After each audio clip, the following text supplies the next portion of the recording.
Bakat menjadi suatu hal yang langka karena tidak semua orang memilikinya. Bakat seringkali dianggap sebagai kekuatan karena dengan bakat seseorang dapat menguasai sesuatu dengan mudah. Bisa dibilang kalau bakat ini merupakan kemampuan dasar yang dibawa manusia dari lahir. Dengan bakat, manusia bisa mempelajari suatu hal dengan singkat dan dengan hasil yang luar biasa.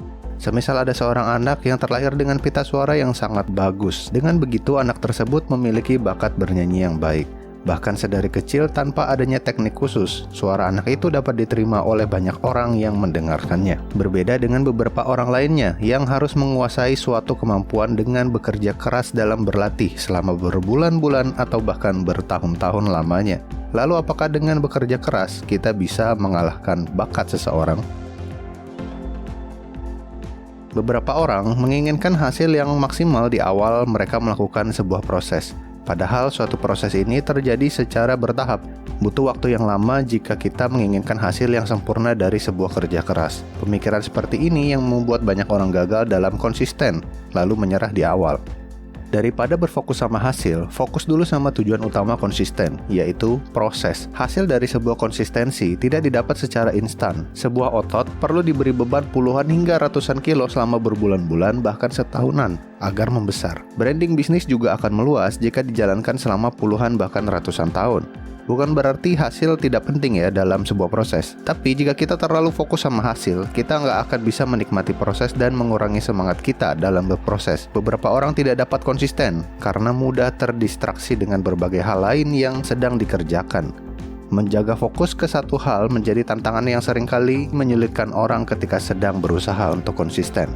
Akibatnya, konsistensi yang sedang kita jalani tidak membuahkan hasil seperti yang kita inginkan. Hal ini bisa membuat kita malah meremehkan konsistensi, padahal itu adalah kesalahan kita sendiri. Dengan kerja keras dan semangat yang tinggi, ada kemungkinan. Kenapa? Karena seseorang yang bekerja keras dan konsisten akan lebih fokus dalam mengembangkan dirinya tanpa mengenal waktu. Kegigihan inilah yang menjadi senjata seseorang yang bekerja keras untuk mengalahkan seseorang yang berbakat. Mungkin kalian udah pernah dengar kisah kelinci dan kura-kura dalam sebuah lomba balap lari. Kelinci sudah pasti memiliki bakat lari yang cepat, tetapi kura-kura hanya memiliki gerakan yang lambat. Jika dipikir secara awam, tentunya kelinci yang akan menang karena bakat yang dimilikinya sangat mendukung. Berbeda dengan kura-kura yang memiliki fisik dan bobot tubuh yang tidak memungkinkan dirinya untuk berlari cepat hingga mengalahkan kelinci. Akan tetapi kita sama-sama tahu, hasil akhir menunjukkan bahwa kura-kura yang menjadi pemenangnya karena memiliki kegigihan dan konsistensi menyusuri jalan hingga akhir, sedangkan kelinci terlena dengan bakatnya dan meremehkan kura-kura. Agar kita bisa konsisten, hal pertama yang perlu dilakukan adalah menetapkan satu tujuan. Tujuan ini akan menjadi dasar yang kuat sebelum kita memulai suatu kebiasaan baru.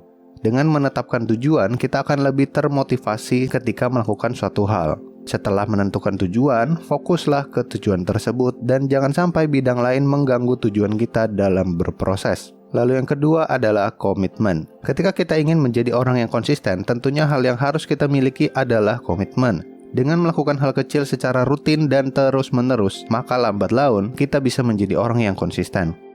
Yang ketiga, fokuslah terhadap proses. Jika kita hanya fokus terhadap hasilnya, maka kita akan lebih cepat mendapat kekecewaan sehingga konsistensi kita dalam berproses akan menurun. Oleh karena itu, ada baiknya kita juga harus berfokus pada prosesnya. Karena biasanya ketika proses berjalan lancar, hal tersebut akan menjadi hasil yang memuaskan.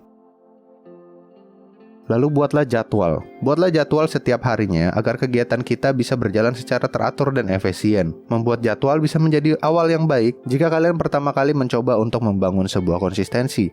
Dan yang terakhir, lakukanlah evaluasi. Apapun rencana yang sudah kita susun, pastinya terdapat satu atau beberapa poin dari perencanaan kita yang kurang berjalan dengan baik.